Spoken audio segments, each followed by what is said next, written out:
لله رب العالمين الحمد لله الذي أنزل السكينة في قلوب المؤمنين ليزدادوا إيمانا مع إيمانهم أشهد أن لا إله إلا الله وأشهد أن محمدا عبده ورسوله لا نبي بعده اللهم صل على سيدنا محمد وعلى آله وأصحابه ومن تبعهم بإحسان إلى يوم الدين وقال رب اشرح لي صدري ويسر لي أمري واحلل عقدة من لساني يفقهوا قولي ربي أنزلني منزلا مباركا وأنت خير المنزلين صدق الله العظيم وقال الله تعالى في كتاب الكريم أعوذ بالله من الشيطان الرجيم يا أيها الذين آمنوا اتقوا الله حق تقاته وما تموتن إلا وأنتم مسلمون صدق الله العظيم. Jamaah salat Jumat yang dimuliakan Allah Subhanahu wa taala, bersalawat kita di hari Jumat ini Allahumma sholli ala sayyidina Muhammad wa ala ali sayyidina Muhammad. Mengingat-ingat kita untuk kemudian kita selalu bertakwa kepada Allah Subhanahu wa taala, bahwa setiap waktu adalah perjalanan menuju kematian. Maka semoga sisa waktu usia kita ini adalah sisa waktu dalam kebaikan, sisa waktu dalam maslahat, sisa waktu dalam perjalanan menuju Allah Subhanahu wa taala. Jamaah sekalian, kita di hari-hari ini berada dalam suasana kurban. Suasana kurban atau dalam istilah syariat disebut dengan Idul Adha. Dan Idul Adha ini bertepatan dengan suasana ibadah haji di tanah suci, yang kemudian prosesinya terjadi di bulan Zulhijjah ini. Prosesi mulai dari tarwiyah di Mina, wukuf di Arafah, nanti kemudian hari tasyrik. Namun yang paling mendalam yang harus kita juga fahami adalah ibadah ini berasal dari substansi kisah Nabi Ibrahim alaihissalam. Pada masa saat-saat turun perintah Allah Azza wa Jalla untuk menyembelih Nabi Ismail alaihissalam. Maka ibadah kurban ini adalah ibadah untuk mengambil tadabbur, refleksi atas apa yang kemudian dijalani oleh Nabi Ibrahim alaihissalam.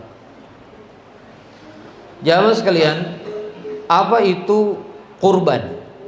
Dalam istilah bahasa Indonesia, kurban tentu dekat dan maknanya dengan berkorban. Apa itu berkorban? Menyerahkan apa yang kita punya. Apa itu berkorban? Hidup untuk orang lain. Apa itu berkorban? Waktu kita untuk orang lain. Apa itu berkorban? Tenaga kita untuk orang lain. Apa itu berkorban? Harta kita untuk orang lain. Termasuk juga apa itu berkorban? Kesabaran kita untuk bisa memaklumi orang lain. Berkorban perasaan kita, sabar atas tua rentanya orang tua kita, bisa jadi dengan rewelnya misalnya, dengan keluhannya misalnya. Sabar kita dengan anak-anak kita, dengan berbagai permintaannya misalnya. Sabar kita dengan pasangan hidup kita, dengan berbagai permasalahannya misalnya. Kesabaran itu juga bagian dari pengorbanan. Maka dari itu, apa sebetulnya refleksi di dalam Al-Quran terkait dengan kisah Nabi Ibrahim ini? Terdapat di surah Al-Imran ayat 92. Waqala Allah Ta'ala fi kitabil karim, a'udzu billahi minasyaitonir rajim, lan tanalul bir, tidaklah kamu mendapat kebaikan hatta tunfiqu, sampai kamu kemudian menginfakkan, mimma tuhibbun, apa yang kamu cintai.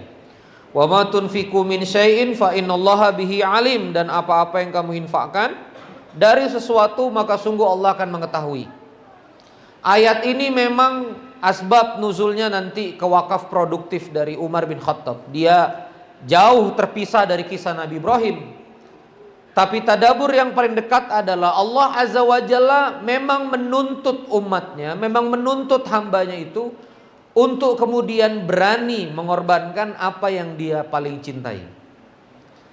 Dan dalam kisah Nabi Ibrahim alaihissalam, ternyata Allah Subhanahu wa taala merekam pernyataan Ibrahim ketika berkorban banyak binatang kurban dan belum mempunyai anak Ismail alaihissalam. Dan Ismail alaihissalam ini adalah anak laki-laki yang paling lama ditunggu oleh beliau.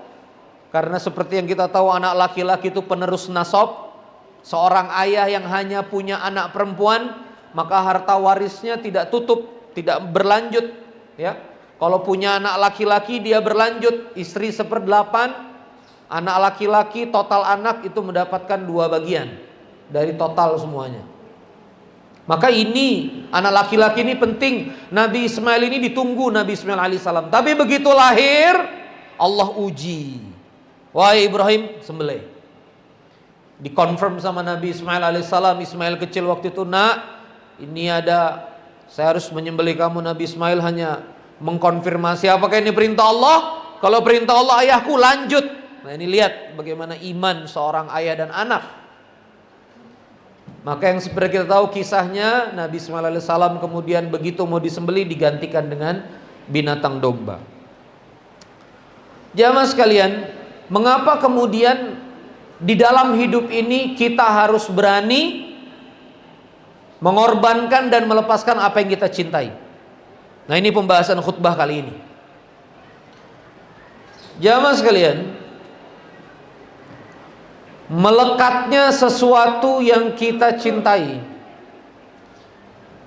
adalah penyakit yang menjauhkan kita pada sifat dan karakter kita yang seharusnya sebagai hamba.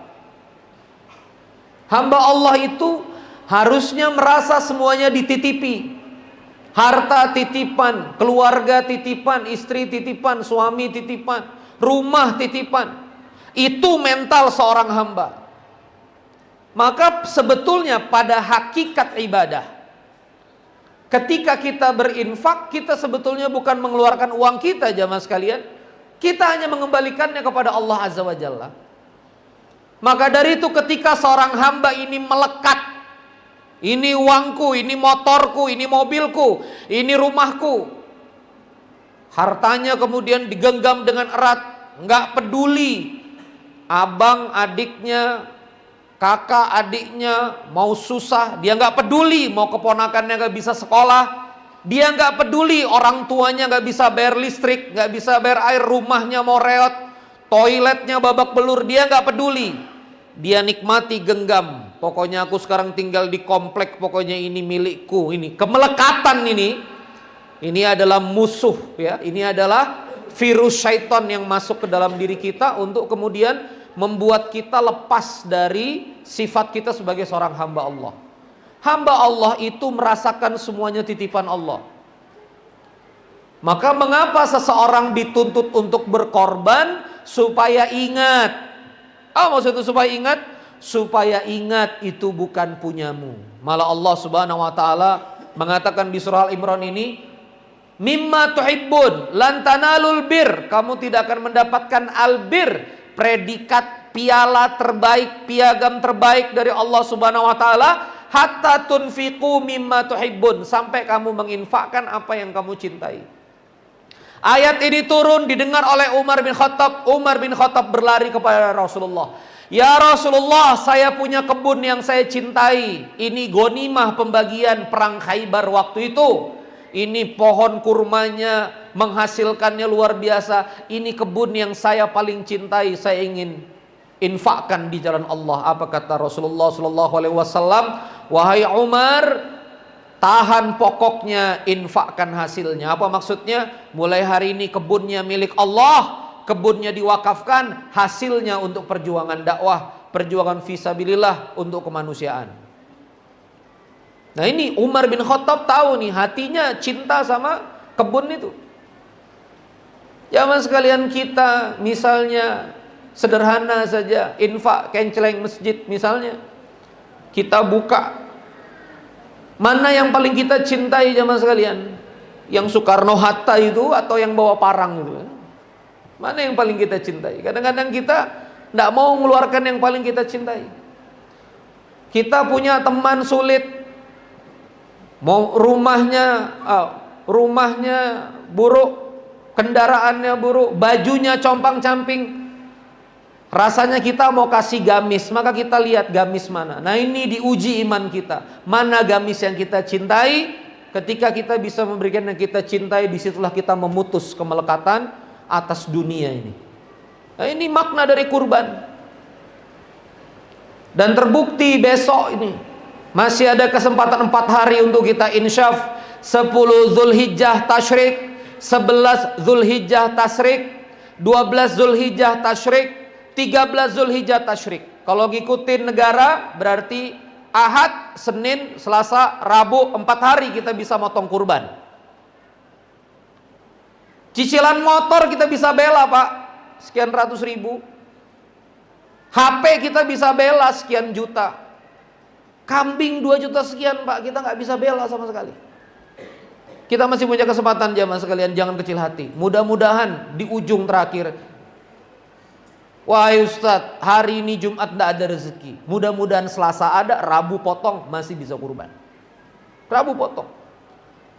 Nah, ini bukan sekedar refleksi potong sapi, potong kambing, ini yang kita cintai. Sedekah 10.000 gampang, jamaah sekalian. Tiap pagi sedekah 1.000 nggak kerasa. Ngasih tukang parkir 5.000 nggak kerasa, nggak kerasa. Ini mulai 2.500.000, 3.500.000 kambing sapi, mulai deg-degannya muncul.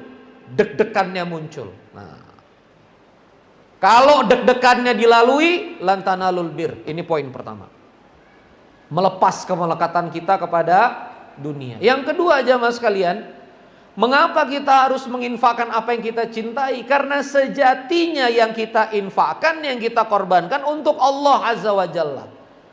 Maka kalau untuk Allah Azza wa Jalla ngasih yang baik, apa ngasih yang buruk? Kita ngasih yang baik. Itulah kenikmatannya. Maka jemaah sekalian, ini juga refleksi pada diri kita. Sejauh ini kita ngasih Allah yang mana? Terkadang kita untuk ketemu klien, ketemu bos, kita kemudian kasih yang terbaik, baju yang terbaik, parfum yang terbaik, kita hadir. Tapi kita sholat subuh berjamaah di masjid, pakai baju yang keringatan habis tidur, kita nggak ganti pakaian dalam kita kadang-kadang. Kita hadir ke masjid seadanya, mohon maaf, kotoran mata masih bertaburan di mana-mana, tidak gosok gigi membersihkan mulut, masuk ke saf. Apakah ini yang terbaik yang mau diberikan kepada Allah Azza wa Jalla? Rapat komersil serius, bisnis rapat serius, boleh Pak. Anda pengusaha, kita pengusaha, bisnis rapat kita serius, tapi infak perjuangan dakwahnya serius. Narasi silakan infak 10.000, ini rekeningnya. Itu untuk orang sulit supaya tetap bisa sodakoh. Ini profit 200 juta, 300 juta, mau juga 10.000. Malu sama malaikat, Pak. Tidak sesuai balance rasionya antara net profit sama sodakohnya. Ini dituntut juga yang terbaik yang kita kasih. Boleh kita 10.000, kalau uang kita 100, 200, 300, 10.000. Kita bisnis ratusan juta, kita punya profit, nggak keluar sama sekali, nggak keluar jadi sembako, nggak keluar jadi apa ini. Aneh. Maka memberikan yang terbaik itu juga adalah bukti seperti apa posisi Allah di mata kita. Kita kalau punya teman nggak penting, Pak. Ini terjadi di sosial ini. Kita biasalah teman sehari-hari datang ke rumah, itu keluar teh manis sama regal aja udah mantep. Tapi kalau bos kita yang datang, Masya Allah, Bu beli bebek Bu, Bu beli ayam penyet di depan Bu, Bu kita sediakan Bu. Yang datang apa? Bos. Kalau bos, jamu yang terbaik. Ini Allah Azza wa Jalla hadir subuh. Hadirkan nggak baju terbaik kita? Ini perjuangan untuk Allah Subhanahu wa Ta'ala. Allah berkalam dengan Al-Quran, Al-Quran dihafal dengan anak-anak. Anak-anak ini dapat yang terbaik nggak? Anak-anak ini dapat yang terbaik nggak? Menjamu orang bisa luar biasa, menjamu ahli Quran. Anak-anak penghafal Quran kadang-kadang cuma dikasih nasi, kangkung, mie, atas nama pengorbanan, atas nama khidmat. Anak-anak kita tidak dikasih gizi yang baik dalam menghafal Quran. Nggak ada tempat untuk pemahaman itu di Pondok Berkah Quran. Di masjid kami nggak ada tempat untuk kemudian menyia-nyiakan dan tidak menghargai santri-santri tahfidz penghafal Al-Quran. Dan yang terakhir jamaah sekalian, yang ketiga, sebenarnya inilah yang kita butuhkan jamaah sekalian. Berkorban ini adalah energi. Berkorban ini adalah sumber energi. Kita terkadang bingung, mengapa ada saudara kita yang hidup untuk menopang orang tua kita. Kita sendiri sulit, tapi kenapa dia terus-menerus menopang orang tua? Dan kenapa nggak ada capeknya? Kok kenapa karirnya bagus? Udahlah ngurusin orang tua, ngurusin mertua, ngurusin dia, tapi kenapa karirnya juga bagus? Kita bertanya-tanya. Kita bertanya-tanya mungkin kepada saudara kita yang ngejagain orang tua kita yang sakit. Yang sakitnya juga cukup parah, dia sabar membersihkan kotorannya, dia sabar menghantarkan ke kamar mandi. Kenapa kok ada adik kita yang sabar, yang wajahnya nggak kelihatan ada tekanan, yang kita lihat juga makin bahagia tiap hari? Kenapa? Karena ternyata berkorban itu jamaah sekalian menimbulkan kekuatan. Maka jangan tanya mengapa ada orang yang hidup berkorban untuk orang lain. Dia saja susah malah cari makan untuk orang lain. Dia saja susah malah menyediakan tempat tinggal untuk orang lain. Dia saja susah malah mengumpulkan infak untuk orang lain, malah menghimpun dana untuk orang lain, malah menjadi public relation untuk orang lain. Mengapa yang begini-begini terjadi? Jangan heran Pak. Jangan pakai isu hari ini, oh mungkin gajinya besar. Bisa-bisa gak digaji Pak. Bisa-bisa memang gak ada gajinya. Tapi kenapa dia mau mengerjakan itu? Karena disinilah rahasianya. Berkorban itu nikmat jamaah sekalian. Kenapa? Karena berkorban ini ibadah. Kenapa? Karena ibadah itu adalah kelezatan iman. Kalau hatinya hidup, kalau hatinya munawir, kalau hatinya Allah sudah kasih cahaya, maka setiap ibadah itu lezat. Dan kurban itu ibadah. Maka orang yang berkorban untuk orang tuanya, berkorban untuk masyarakat, dia berkorban untuk rumah tangganya, berkorban untuk anak-anak, berkorban untuk santri Al-Quran, maka dia akan mendapatkan kelezatan selama hatinya hidup, selama hatinya sehat. Itu jawabannya. Quran ini, kurban ini ibadah jamaah sekalian. Maka setiap ibadah yang dilakukan akan mencapai kelezatan iman. Ini yang orang gak paham. Ngapain ngidupin keponakan, anak sendiri aja susah. Ngapain ngasih mama, ngapain transfer ke mama, aku aja juga butuh uang untuk nikah. Ini gak paham yang begini-begini, gak paham ilmu berkurban. Maka jamaah sekalian, khotib mengajak, mari tempuh jalan berkorban untuk orang lain mulai hari ini.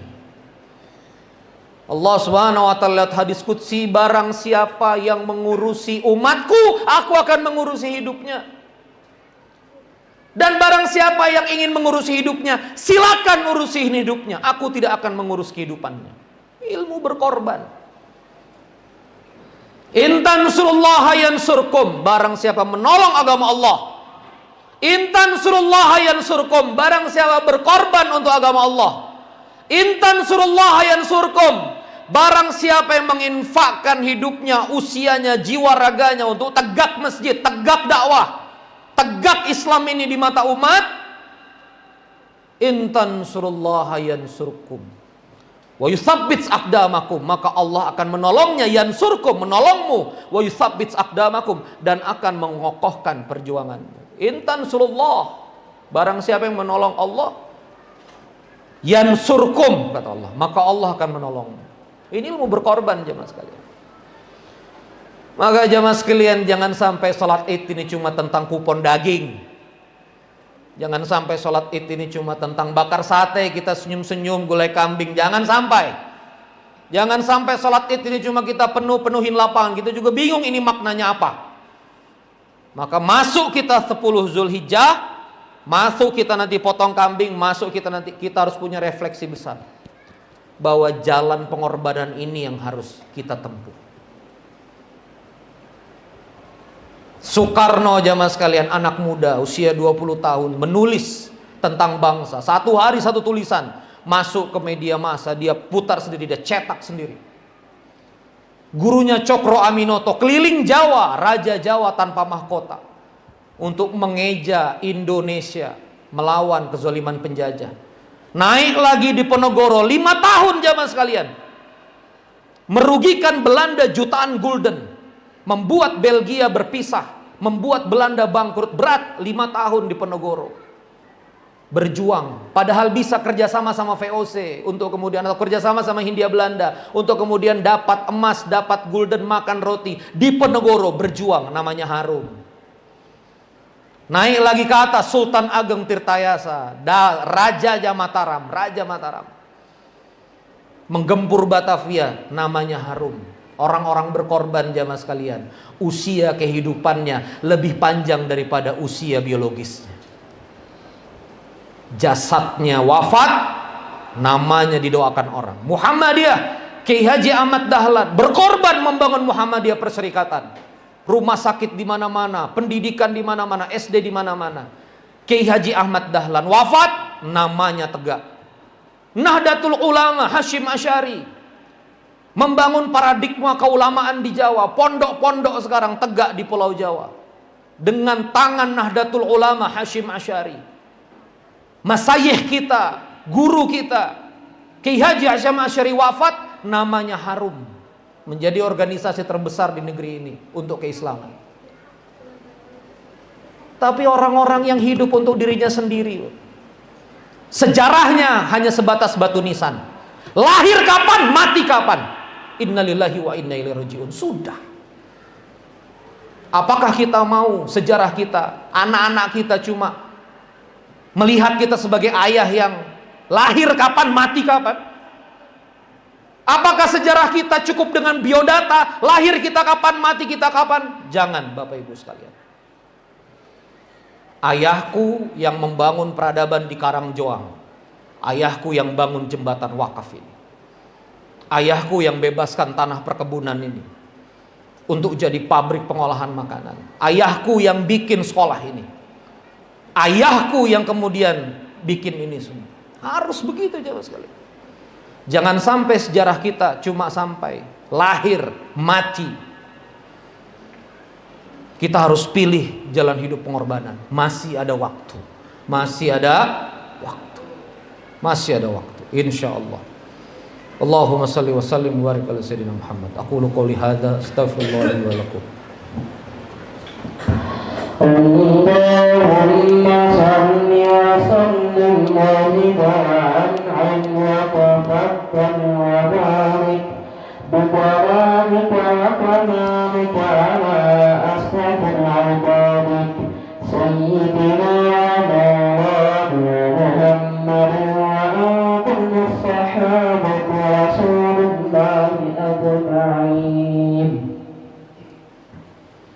Alhamdulillah Rabbil Alamin. Allahumma salli wa sallim wa barik ala sayyidina Muhammad wa ala ali sayyidina Muhammad. Asyhadu an la ilaha illallah, asyhadu anna Muhammadan abduhu wa rasuluhu la nabiyya ba'da. Jamaah sekalian yang dimuliakan Allah Subhanahu wa taala.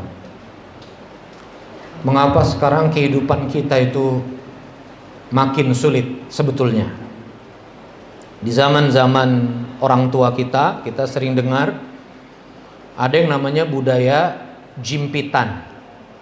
Satu rumah menjimpit satu beras, taruh di pagar. Dikumpulkan orang RW, taruh di balai RW. Yang lapar tinggal minta ke balai RW, makan.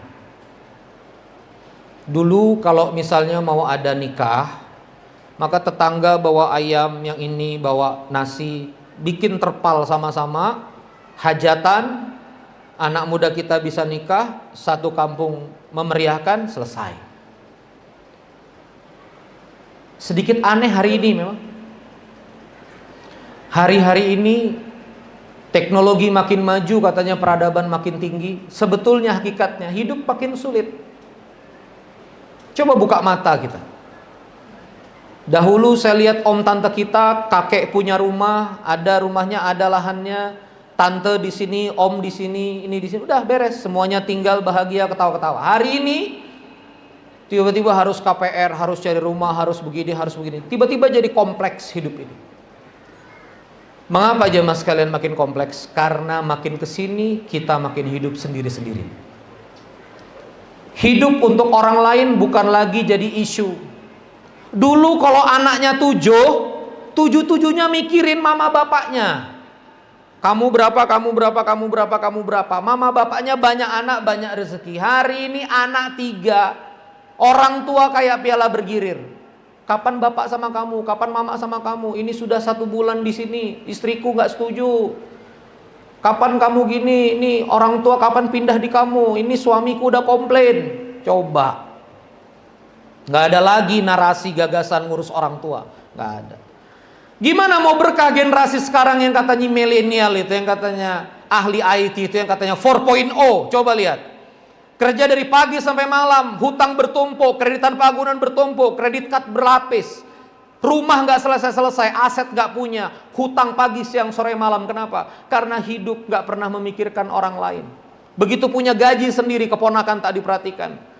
Kakak, abang, kakak yang nggak kerja nggak diperhatikan, pengangguran nggak diperhatikan. Sudah, yang penting aku bisa hidup, bisa makan, terserah. Adik kakakku mau mati, matilah. Nggak diperhatikan tuh, berasnya ada, ayamnya ada, keponakan gimana, bisa sekolah atau enggak. Ini balak musibah negeri ini. Kenapa? Hidup mikirin diri sendiri. Maka jamaah sekalian, jangan kaget di Masjid Berkah Box Jumat sore nanti 200 sembako. Asal datang ngaji dapat sembako 1 orang 1. Jamaah bisa coba sholat maghrib di sini. Tidak akan, insya Allah, kalau makanannya habis kita akan masakkan lagi. Kenapa harus ada masjid yang ngasih makan? Kenapa harus ada masjid yang ngasih sembako? Kenapa di masjid ini pendidikan 53 santri mukim? Tidak ada uang pangkal, tidak ada uang gedung, tidak ada uang sabun, tidak ada uang mandi, tidak ada uang SPP sama sekali. Kenapa?